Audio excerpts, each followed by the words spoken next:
আসসালামু আলাইকুম। আমি মোহাম্মদ ওমর ফারুক। আমি আপনাদের সাথে একটা বিষয় শেয়ার করব, যেটা হচ্ছে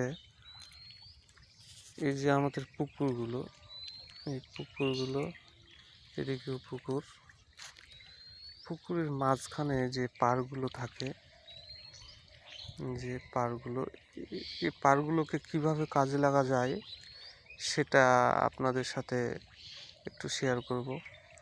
এই যে বস্তাগুলো দেখতে পাচ্ছেন, এই যে বস্তা,